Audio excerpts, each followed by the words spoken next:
This illustration is meant to provide further sort of background on the impact of LB 227 and the modification in AM 746 before the Nebraska legislature.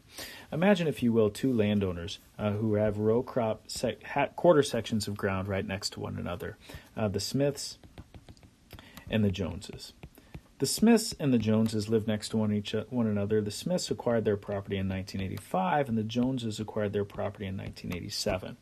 In 1990, the Smiths decide to build a livestock feeding operation, cattle feeding operation. At this particular point in time, there's no nuisance liability as between the Smiths and the Joneses. The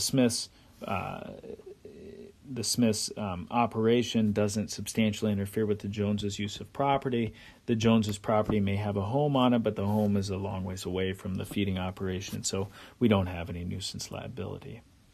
In 2000, the Joneses decide to sell a chunk of property, 20 acres, to the Hansons.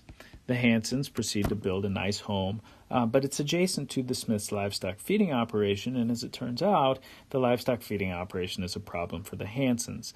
The Hansons try to sue a nuisance, but our current Right to Farm Act protects the Smiths from such liability. The Hansons came after the Smiths. Smiths were first in time, which is first in right under our Right to Farm Act, and before the Hansons moved in, the Smiths' land use wasn't a nuisance. So all of that exists under the current edition of Nebraska's Right to Farm Act. What if, however, we add some more facts? Let's say in 2015, the Joneses decide to install a large swine operation. That swine operation poses a problem to the Hansons and the Smiths. Let's assume that it substantially interferes with the use and enjoyment of their property.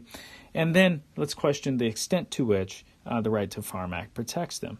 The current version of Nebraska's Right to Farm Act does not protect the Joneses from liability against the Smiths and the Hansons. This is because the Joneses' change in use came after the Hansons' occupancy and the Smiths' occupancy. And so at the end of the day, that later in time aspect of this development serves to make the Joneses liable, or at least potentially liable, not protected by Nebraska's Right to Farm Act. The modified version of Nebraska's Right to Farm Act was proposed in LB 227 and AM 746 would protect this land use from nuisance liability, even though it came after, substantially after, both the Hansons and the Smiths' occupancy of their property.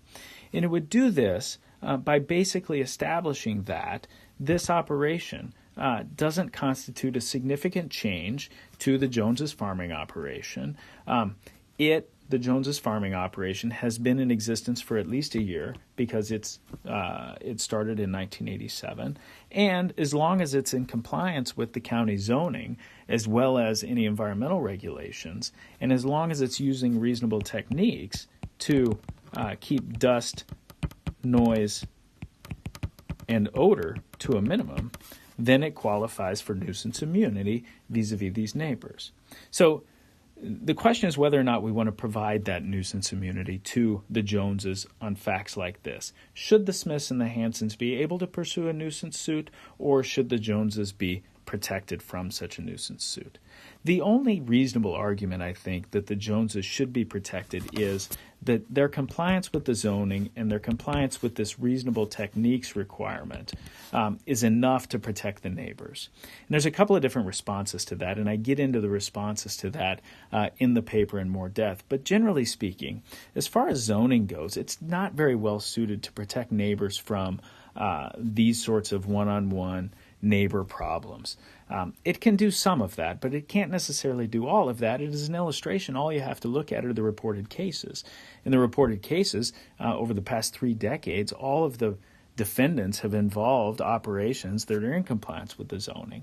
So zoning isn't very good at dealing with the one-on-one problems that nuisance liability deals with.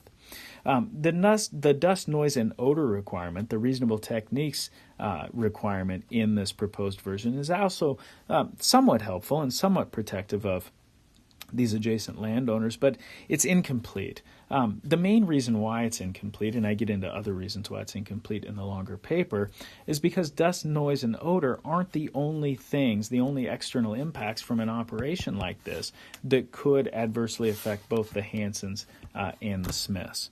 And so we have to question the extent to which these criteria that exist in Nebraska's Right to Farm Act, the modified Right to Farm Act, would be adequately protected of these adjacent landowners. In other words, there's still a role for nuisance to play in the use of rural lands in Nebraska. And if we if we basically eliminate that first in time, first in right requirement that has been so fundamental to Nebraska's Right to Farm Act, then I think we do a lot of damage to the land use structure that we have in play in Nebraska. As always, if you have any questions, feel free to contact me at the university. My email address is anthony@unl.edu.